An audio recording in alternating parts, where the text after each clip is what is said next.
Bonjour et bienvenue dans l'une de mes capsules AutoCAD. Je me présente Stéphanie Racine, experte en mot de départ. Bien commencer. Pour finir l'utilisation de votre logiciel AutoCAD, c'est vraiment ce que je vécu au travers des trucs et astuces que je vous partage, mais aussi au travers de cette passion que j'ai découvert pour le logiciel.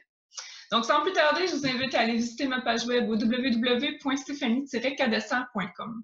Vous y trouverez plusieurs outils à les télécharger par le biais, entre autres, de votre courriel ou simplement par mon école en ligne qui vous permet vraiment, ces outils vous permettent vraiment d'optimiser votre méthode de travail sur le logiciel. Aujourd'hui, ce dont on va parler, c'est les attributs, leur création, mais aussi la gestion des attributs. Comment positionner les attributs dans l'éditeur de bloc. Donc, hey, je ne vais pas commencer par lui, je vais commencer par lui. C'est somme toute assez simple, vous allez voir. Je vous partage immédiatement mon écran. Donc ici, on a un bloc que j'ai défini avec certains attributs, évidemment, et on a un bloc que l'on va vous permettre de créer un attribut vous-même. Ici, on va parler d'attributs multiples lignes ou d'un attribut simple, donc qui est comme un champ de texte ou un champ de groupe de texte. Donc, pour déjà éditer, quand on a un bloc comme ça, puis on veut éditer un attribut, la différence entre un champ multiple ou un champ non multiple, bon, vous savez, pour éditer un bloc, on n'a qu'à double-cliquer. La différence entre un champ non multiple, c'est qu'on peut créer ou identifier ou modifier la valeur à même le bloc d'attributs. Ou pour un multiple, il faut aller sélectionner les trois petits points ici qui vont ouvrir un éditeur pour les multiples lignes. Donc, à partir de ce moment-là, c'est vraiment d'aller éditer c'est comme un groupe de texte, c'est comme un Word, un document Word. Le même principe que quand vous faites un end-text au clavier, là, avec les commandes AutoCAD. Donc, c'est la différence d'édition de ces deux types d'attributs.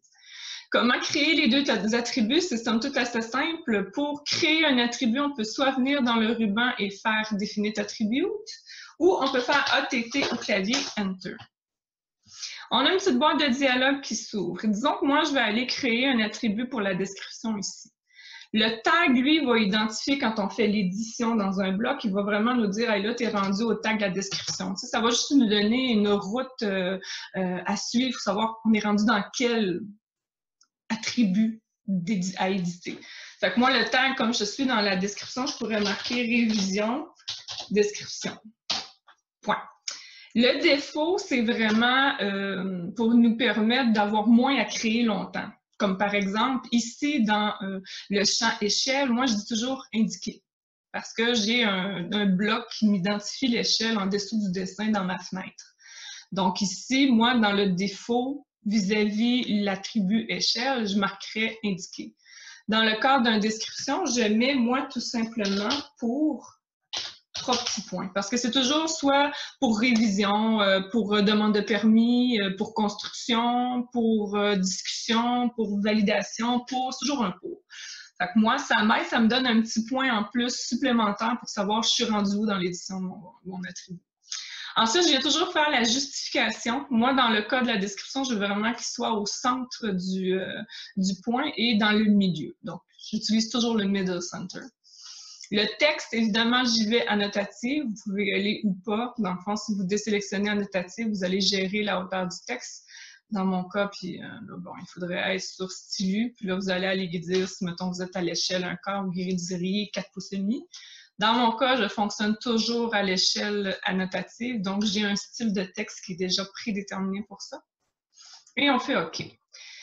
Ne vous fiez pas au positionnement du texte, fiez-vous au curseur pour positionner l'attribut. Donc, moi, j'ai demandé le middle center, donc je vais venir au milieu de ma description et approximativement au milieu de l'espace de texte.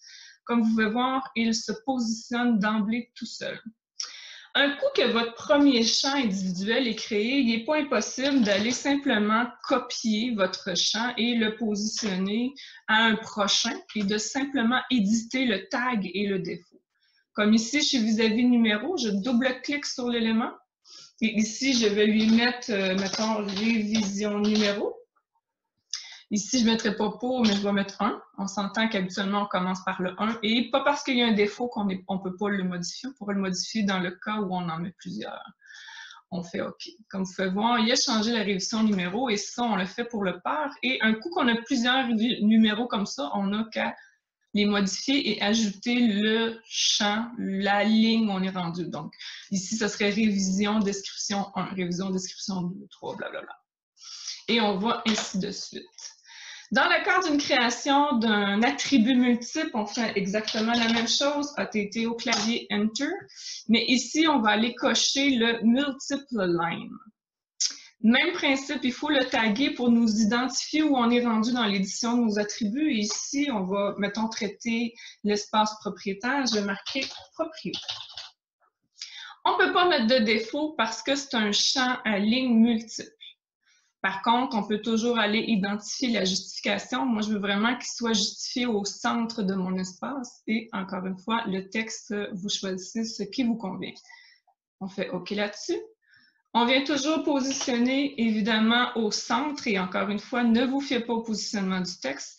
Et évidemment, on essaie de se positionner entre le propriétaire et la ligne et non pas entre les deux lignes. Donc, moi, je vais me positionner approximativement ici et mon proprio est déjà installé. Encore une fois, on peut le copier et le mettre et changer son tag et changer ses éléments de valeur par défaut. Puis ensuite, on crée un bloc. Donc, un bloc, on fait bloc au clavier ou BL, ou il y a tellement mille une façon. Ici, je vais l'appeler cartouche test. Évidemment, on positionne notre bloc toujours, on le sélectionne et on fait Enter. Un beau OK là-dessus. Comme vous pouvez voir, tous les champs que j'ai déjà mis des défauts, ils vont me les mettre. Je pourrais les modifier tout de suite si je le souhaite. Donc, sinon, on vient pour double-cliquer dessus et là, vous avez vraiment l'ordre. Vous avez juste à changer le champ dont vous avez besoin. Pour demande de permis, ici, proprio, si on veut pouvoir l'éditer, on ne peut pas marquer ici parce que c'est un champ multiple. Donc, on vient ici et on change les données dont nous avons besoin. Et comme vous pouvez voir, la justification se fait automatiquement. Et là-dessus, un coup que tout est édité, on fait OK. Dans le cas, comme je vous disais dans ma présentation, où est-ce que vous voulez positionner l'ordre d'édition? Donc là, vous voyez, moi, en première tête, j'ai projet, numéro, par description, tatata. Je voudrais avoir proprio, je voudrais avoir le même ordre. Donc, je voudrais commencer par numéro, description, par propriétaire dans mon édition. Évidemment, ça dépend toujours par où je sélectionne. Si je veux commencer par le numéro, je n'ai qu'à sélectionner ça et il va m'ouvrir automatiquement sur le numéro. Par contre, si je veux pouvoir changer ça, c'est somme toute assez facile. C'est soit qu'on revient ici dans le ruban vis-à-vis Insert et on fait Manage Attribute. Ou comme il est inscrit ici, quand on descend un peu plus bas, vous voyez la petite description Batman. Batman, c'est la commande au clavier. Oui, je sais, c'est assez particulier. Je l'ai trouvé bien drôle, moi aussi. Donc, on fait Batman Enter. Et là, une petite boîte de dialogue s'ouvre et nous indique. On peut l'agrandir pour tous les voir et faciliter notre édition. Donc, moi, je veux que ça soit numéro en premier. Hop.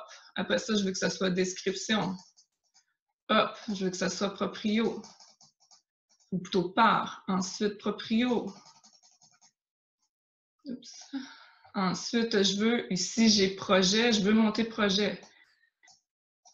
Pardon. Collaboration. Et ainsi de suite. On s'organise pour mettre l'ordre que l'on veut. On fait un beau apply. OK. Donc, à partir du moment où je sélectionne le 1, l'ordre changé nous permet de sélectionner l'ordre dans lequel on le souhaite. Alors voilà, c'est ce qui fait le tour de ma capsule sur les attributs. J'espère que ça aura répondu à certaines de vos questions. Si vous en avez d'autres, parce que vous voulez aller plonger un peu plus dans le monde de l'attribut, n'hésitez pas à m'écrire en commentaire ou à m'envoyer un petit courriel, ça va me faire plaisir de vous répondre. Et je vous dis aussi également de peut-être aller fouiller un petit peu dans les options que je vous offre pour optimiser votre méthode de travail. Qui n'aime pas faire plus en moins de temps et optimiser sa production sur le logiciel AutoCAD. Je suis vraiment là pour ça. Donc, sur ce, je vous dis une bonne journée et à une prochaine capsule.